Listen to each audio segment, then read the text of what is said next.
কোথায় তোমরা? আমি এসে গেছি। ও, তুমি এসে গেছো? বসো, তোমার জন্য জল আনি। না, আনতে হবে না। তুমি যে কাজটা করছো ওটা করো। তা তুমি মনোযোগ দিয়ে কি করছো? আমার ছাত্রছাত্রীদের রচনা লিখতে দিয়েছিলাম। তোমরা বড় হয়ে কি হতে চাও সেই রচনাগুলোই দেখছি। ও, তা কেমন লিখেছে ওরা? বেশ ভালোই লিখেছে, অনেকের অনেক মজার ইচ্ছে। ও আচ্ছা, তুমি কি চা খাবে? না, আমি খাবো না। আচ্ছা, তুমি খাতা দেখো, আমি একটু চা বানিয়ে আসি। আমি বানিয়ে দিচ্ছি, তুমি বসো। না, তুমি খাতাগুলো দেখো, আমি বানিয়ে নেবো, কোনো ব্যাপার নয়।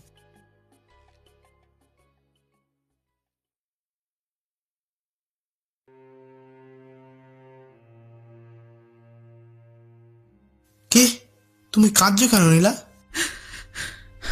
একটি একটি বাচ্চা লিখেছে তার ইচ্ছা মোবাইল হওয়া, কারণ তার বাবা মা তাকে কখনো গুরুত্ব দেয় না, সব সময় মোবাইলেই ব্যস্ত।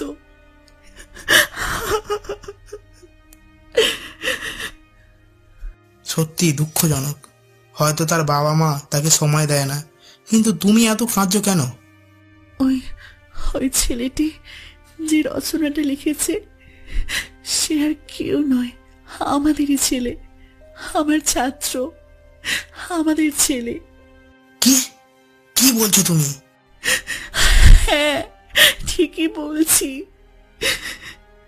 সত্যি আমরা এতটা ব্যস্ত হয়ে গেছি যে নিজের সন্তানের থেকে ফোনে বেশি ব্যস্ত হয়ে গেছি।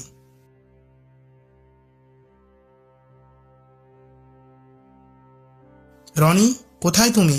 এখানে এসো। হ্যাঁ বাবা, যাচ্ছি। বাবা, তোমার মা যে বলছে তুমি রচনায় তুমি মোবাইল হতে চাও, লিখেছো কেন বলো তো? কারণ তোমরা সব সময় মোবাইলে ব্যস্ত থাকো, আমার দিকে সেরকমভাবে তাকাই না, তাই আমি মোবাইল হতে চাই, যেন তোমরা আমায় একটু সময় দাও। বাবা, আমরা খুব ভুল করেছি। আর কখনো শুধু মোবাইল নিয়ে ব্যস্ত থাকবো না। আমরা সবাই মিলে একসঙ্গে সময় কাটাবো, একসঙ্গে আনন্দ করব। ফোন শুধু দরকারি কাজেই ব্যবহার করব। তাহলে তোমরা কি করবে? আমরা সবাই মিলে আনন্দ করব, একসাথে খেলবো, গল্প করব, যেন তোমার সাথে ভালো সময় কাটাতে পারি।